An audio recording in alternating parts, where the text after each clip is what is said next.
ओम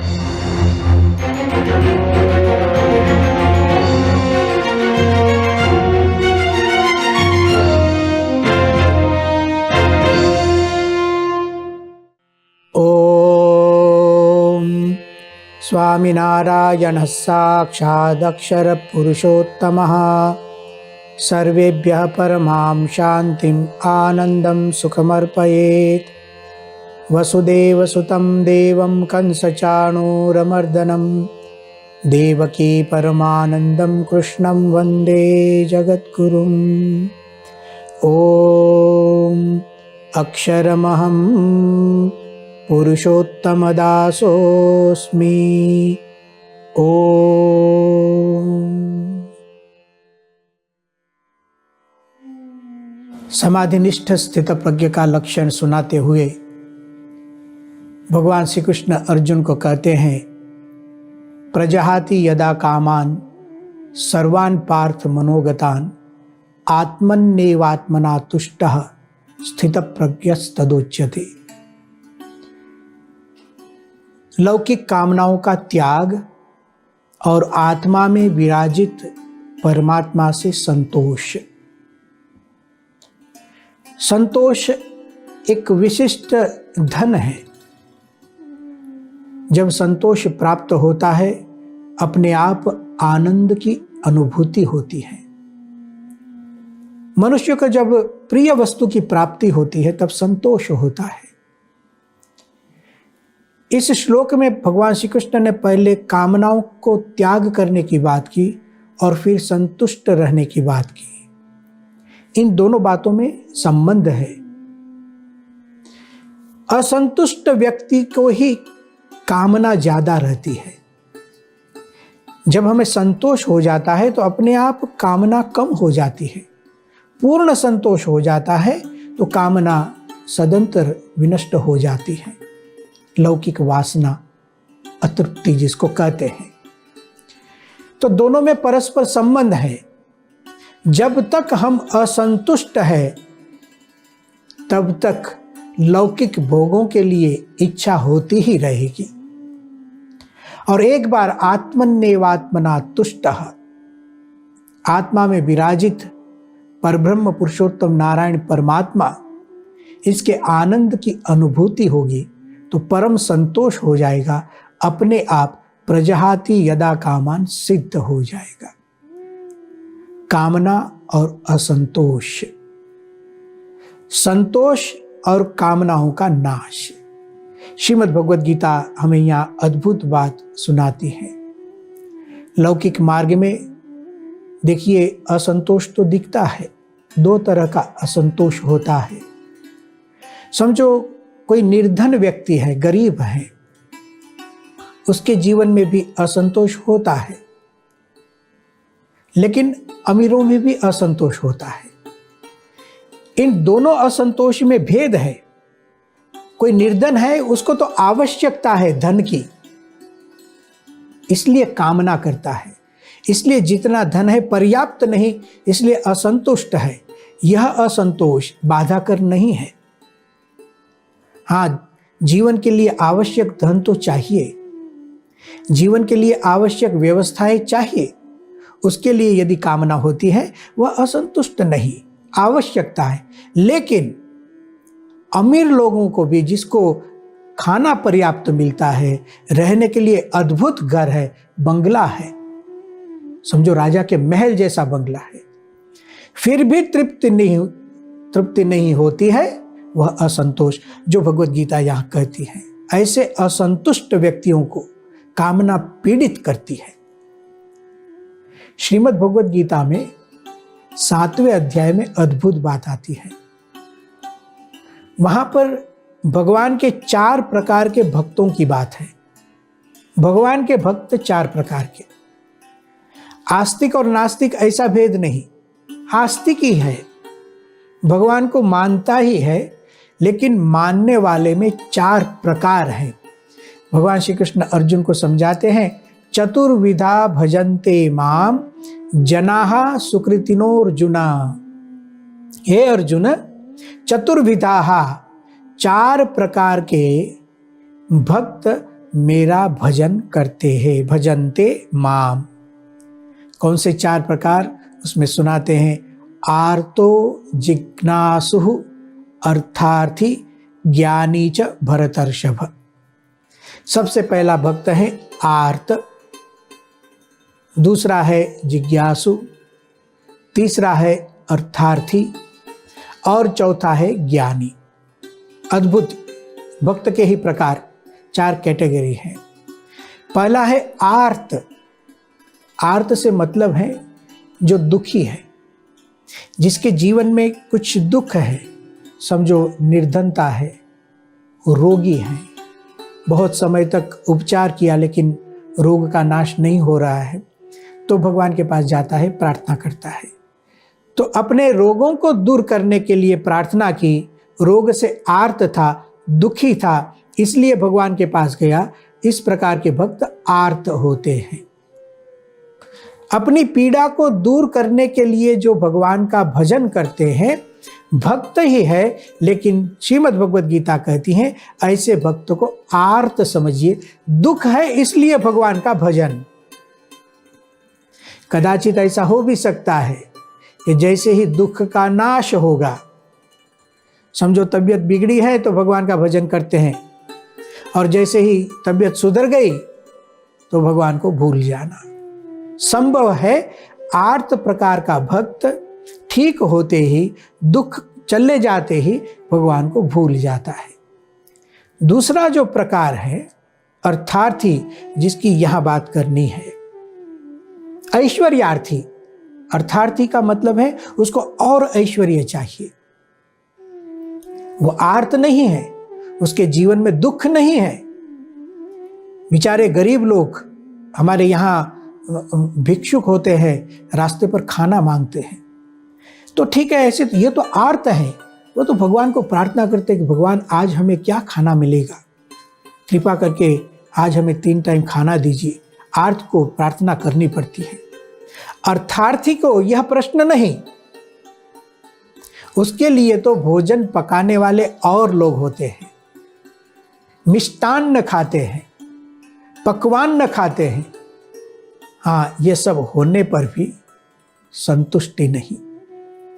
रहने के लिए घर नहीं, ऐसा नहीं, अद्भुत घर और बड़ा उद्योग, बिजनेसमैन होते हैं, अबजोपति होते हैं, एक नहीं 10-10 बिजनेस चलाते हैं। ऐसे भक्त भी भगवान के भक्त होते हैं, भगवान के मंदिर में भी आते हैं, भगवान को प्रार्थना भी करते हैं, और जब प्रार्थना करते हैं तो गदगद कंठ से करते हैं, आंखों में से आंसुओं की धारा भी बहती है। लेकिन प्रार्थना क्या होती है? हे भगवान, मेरे पास 10 बिजनेस तो है और 10 हो जाए। इसको कहते हैं अर्थार्थी, असंतुष्ट। देखिए भगवान ने कितना दिया है, अबजोपति तो बना दिया, लेकिन उससे भी संतोष नहीं। गुरुदेव प्रमुख स्वामी जी महाराज कहते हैं, संतोष रखना सीखिए, संतुष्ट रहना भी सीखना पड़ता है। नहीं तो आज का युग एक स्पर्धा का युग है। पर्याप्त भगवान ने हमें दिया हो तो भी किसी और को देखकर हम असंतुष्ट हो जाते हैं। प्रमुख स्वामी जी कहते हैं, संतुष्ट रहना सीखो। भगवद गीता कहती है, आत्मन्नेवात्मना तुष्टः, परमात्मा से संतुष्ट रहो। एक सज्जन थे और उनको बहुत तकलीफ थी, कहीं पर भी नौकरी नहीं मिल रही थी, जॉब ढूंढ रहे थे, और 1-1.5 साल तक जब जॉब नहीं मिली तब उन्होंने साधु सज्जनों को बात की कि मुझे कोई जॉब मिलती नहीं है, मैं भगवान को प्रार्थना करता हूँ, 5,000 रुपये में भी यदि नौकरी मिल जाती है तो मैं लेना चाहता हूँ। भगवान की दया से, भगवान की कृपा से उनको नौकरी मिली, और उन्होंने तो इच्छा की थी 5,000, कुछ भी नहीं मिलता था, तो 5,000 मिले तो अच्छा है। संकल्प 5,000 रुपयों का किया था। भगवान की कृपा बरसी तो 5,000 की नौकरी के जगह पर 50,000 की नौकरी मिल गई। खुश हो गए, सोचने लगे भगवान जब देते हैं तो छप्पर फाड़ कर देते हैं। मुझ पर बहुत बड़ी कृपा हो गई। 5,000 की जगह 50,000 की नौकरी मिल गई। कुछ मास बीत गए, 8-10 मास के बाद वही व्यक्ति जो 5,000 रुपए की नौकरी के लिए याचना प्रार्थना कर रहा था और जिसे 50,000 की नौकरी मिल गई है, वही व्यक्ति एक दुख लेकर आया था साधु संतों के पास। स्वामी जी, मुझे चिंता हो रही है, मुझे ये 50,000 जो देते हैं वह कम पड़ते हैं, 50,000 से क्या चलेगा। साधु संतों ने सुना तो उनको आश्चर्य लगा, अरे आप तो 5,000 की बात कर रहे थे, ये तो 50,000 है, तो भी संतुष्ट नहीं। उन्होंने कहा, देखो मेरे साथ और 3 लोग हैं, वे भी मेरे जैसे ही थे, लेकिन उनको 75,000 की नौकरी मिली है और मुझे केवल 50,000। देखिए, स्पर्धा का युग, तुलना का युग। जब हम स्पर्धा करेंगे, तुलना करेंगे किसी और के साथ, तो जो कुछ भी प्राप्त है, जितना प्राप्त है, उतना भी सुख और आनंद प्राप्त नहीं कर सकेंगे। इसलिए संतुष्ट रहना है। प्रमुख स्वामी जी कहते थे, संतुष्ट रहना सीखो। भगवान ने मुझे कितना अद्भुत शरीर दिया है, तो मैं कर्म करूं, मैं परिश्रम करूं, असंतुष्ट मत रहो, कर्म करते रहो, प्रयत्न भी करो, लेकिन असंतुष्ट मन से नहीं। यहां एक बात की स्पष्टता जरूरी है। कोई विद्यार्थी जब पढ़ता है तो उसे संतोष मान लेना जरूरी नहीं। हाँ, विद्या के लिए तो आगे बढ़ते जाओ, आगे बढ़ते जाओ। असंतुष्ट जो दुख के साथ जुड़ा है उसको निकालना है। हमें तो नया नया ज्ञान प्राप्त करना है, संतोष नहीं होना चाहिए। लेकिन इसका मतलब यह नहीं कि असंतोष की वजह से हम दुखी रहे और जो प्रयत्न करना है वह प्रयत्न भी हमारे से न हो सके। प्रमुख स्वामी जी कहते थे कि कोई अबजपति मनुष्य हो तो क्या वह सोने की कढ़ी पीता है? कढ़ी हम जानते हैं प्रतिदिन भोजन में सायंकाल लेते हैं और बेसन में से कढ़ी बनती है। अनेक प्रकार की कढ़ियाँ होती हैं, लेकिन उसको पीने क्या उसमें बेसन होता है? कितना पैसा लगता है। अबजपति भी शाम को कढ़ी पीता है तो उसमें छाछ होती है, बेसन होता है। प्रमुख स्वामी जी कहते थे, अबजपति भी क्या सोने की कढ़ी पीते हैं? क्या सुवर्ण में से बनाते हैं? नहीं, कढ़ी तो यही है, वही कढ़ी मैं पी रहा हूं, तो क्यों न संतुष्ट हो जाए। भगवान ने हम पर कृपा बहुत की है, बहुत कुछ दिया है, उसका भी विचार करना चाहिए संतुष्ट रहने के लिए, तो उससे एक फायदा होगा। इस प्रकार का जो संतोष है वह प्राप्त होने से मुझे जो कर्म हकीकत में करना है, जो मेरा नियत कर्म है, मेरा जो दायित्व है, जो एक संसार को मुझे चलाना है, एक घर को मुझे चलाना है, मैं जहाँ व्यवसाय करता हूँ उस व्यवसाय को चलाना है, सामाजिक कार्य करना है, इन सब कार्यों को करने के लिए, इस दायित्व को निभाने के लिए संतोष की भी आवश्यकता है। उससे पूर्ण शक्ति का उपयोग होता है। परमात्मा से संतुष्ट रहो। अब देखिए, और कुछ बातें भी यहाँ जानकर रखने की जरूरत है। कामना और संतोष, असंतोष, यह 2 दुर्गुण है। वासना और असंतोष एक साथ मिले जुले दुर्गुण हैं, दोनों को निकालना है और वह संतोष से निकल सकता है। इसलिए भगवान श्री कृष्ण यहाँ संतोष की बात हमें करते हैं। क्या करना चाहिए संतोष पाने के लिए और कामना को नष्ट करने के लिए? विचार करना चाहिए। जब तक हम हमारे विचारों को परिवर्तित नहीं करेंगे, बदलेंगे नहीं, तब तक असंतोष जारी रहेगा। क्या विचार में परिवर्तन करना है? सबसे पहला विचार, कामनाओं का कितना भी भोग कीजिए तृप्ति नहीं होगी। न वित्तेन तर्पणीयो मनुष्यः, नचिकेता ने यमराजा को सुनाया।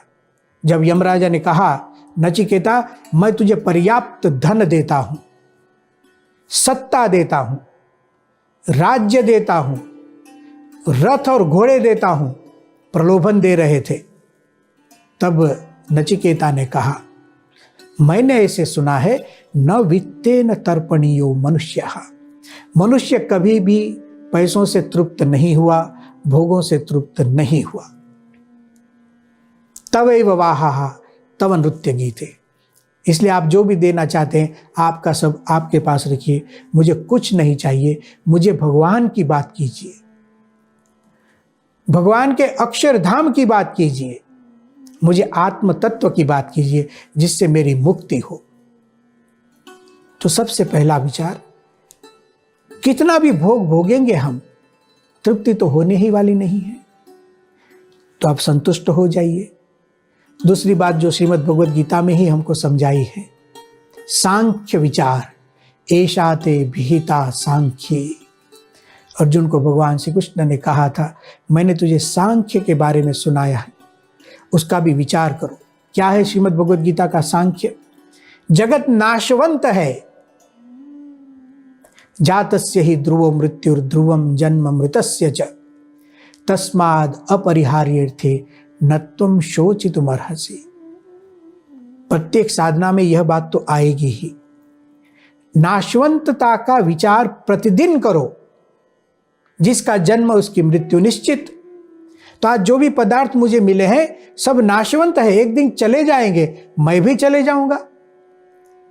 यह जो मेरी देह है वह भी चली जाएगी। आत्मा अजो नित्यः शाश्वतो यम पुराणो न हन्यते हन्यमाने शरीरे।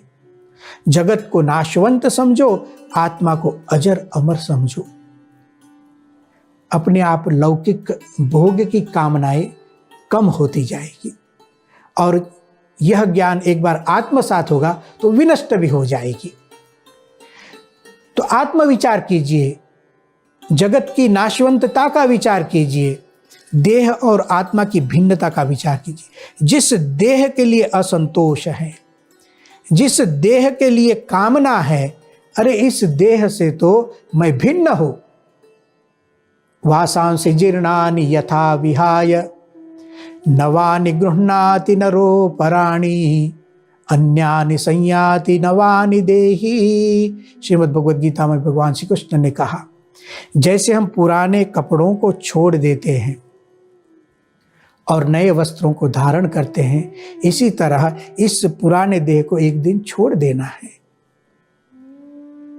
तो देह और आत्मा की भिन्नता का विचार, अव्यक्तादीनि भूतानि व्यक्त मध्यानि भारत अव्यक्त निधनान्येव तत्र का परिदेवना। हम अव्यक्त में से उत्पन्न हुए। देखिए, मिट्टी का घट मिट्टी में से बाहर निकला, घट रूप से दिखा और फिर मिट्टी में चला गया। बस यही परिस्थिति हमारी देह की है। इसको कहते हैं सांख्य विचार। अब सांख्य विचार के साथ एक दूसरा विचार है जिसको प्रतिदिन करने से हमारी प्रजहाति यदा कामान, यह सिद्ध हो सकता है। कामनाएं नष्ट होती है और संतोष होता है। यह है भगवान के सुख का विचार। परमात्मा का विचार करो और परमात्मा के सुख का विचार करो। प्रत्येक वस्तु में हमें सुख लगता है, लेकिन एक परिमित सुख होता है। हम कुछ खाते हैं तो चलिए हमें खाना अच्छा लगता है, हमको स्वाद आया, लेकिन एक सीमित सुख। और सुख की भ्रांति, हमारा तत्वज्ञान, भारतवर्ष का जो वैदिक सनातन धर्म का तत्वज्ञान, वह वैषयिक सुख को सुख ही नहीं मानता है।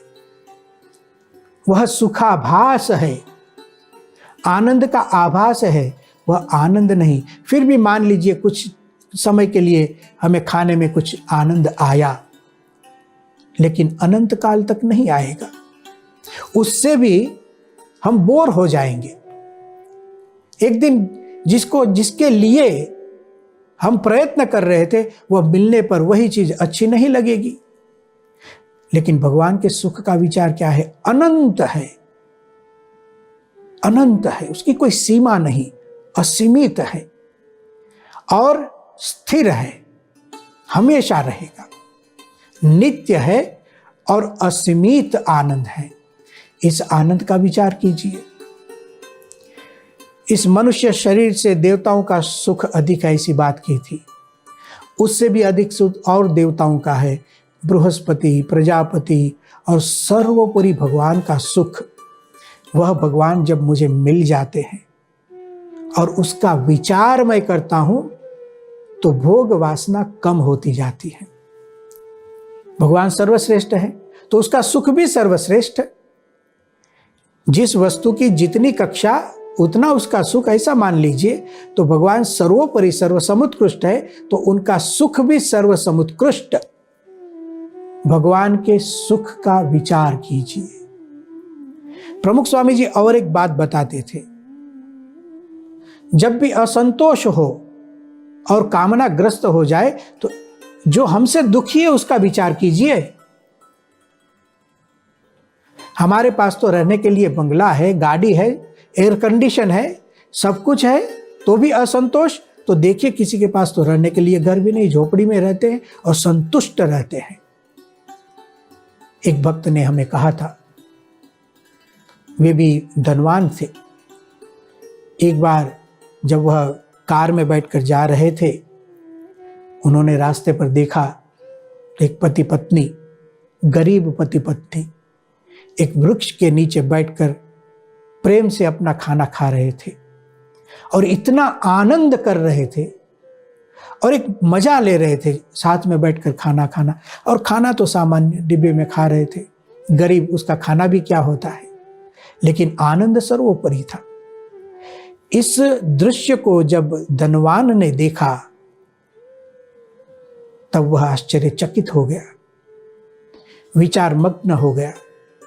उसे विचार क्या आता है कि मेरे पास बहुत बड़ा बंगला है, पैसा है, मैं गाड़ी में जा रहा हूँ, खाने के लिए सब कुछ है, लेकिन यह दो लोग जिस तरह आनंद से खाना खाते हैं और दोनों में जो एकता दिखती है और उसका जो संतोष दिखता है, वह संतोष मेरे पास नहीं। क्यों नहीं? इतने बड़े घर में धन होने पर भी पति पत्नी में संबंध अच्छे नहीं, तो क्या सुख मिलेगा? भगवान के सुख का विचार कीजिए। प्रमुख स्वामी जी कहते थे, अपने से गरीब है उनका विचार कीजिए। उसके साथ साथ प्रमुख स्वामी जी और एक बात करते थे, नियमों का पालन कीजिए। कामनाएं क्यों बढ़ती हैं? जब तक हम नियम का पालन करेंगे अपने आप धीरे धीरे कामनाएं कम होगी। यह जो पीड़ित करने वाली कामनाएं हैं वह नियम भंग में से जन्म लेती है। शास्त्रों ने, हमारे गुरुदेवों ने जो हमें नियम दिया है, देखने के नियम, क्या देखना चाहिए क्या नहीं देखना चाहिए, सुनने के नियम, क्या सुनना चाहिए क्या नहीं सुनना चाहिए, भोजन खाने के नियम, क्या खाना चाहिए क्या नहीं खाना चाहिए, इसको हम नियमित रखेंगे, नियमों का पालन करेंगे तो भी कामना कम हो जाएगी, धीरे धीरे भगवान की कृपा से नष्ट हो जाएगी। स्थित प्रज्ञ का पहला लक्षण, प्रजहाति यदा कामान सर्वान पार्थ मनोगता। दूसरा लक्षण, आत्मन्येवात्मना तुष्टः स्थित प्रज्ञ तदोच्यते। कामनाओं का त्याग और परमात्मा से संतोष। इस तरह भगवान श्री कृष्ण ने अर्जुन को पहले श्लोक में स्थित प्रज्ञ समाधिनिष्ठ पुरुष के 2 लक्षण सुनाए। अब जो कुछ भी बात की है हम अगले व्याख्यान में सुनेंगे। ओम शांति ही शांति ही शांति ही।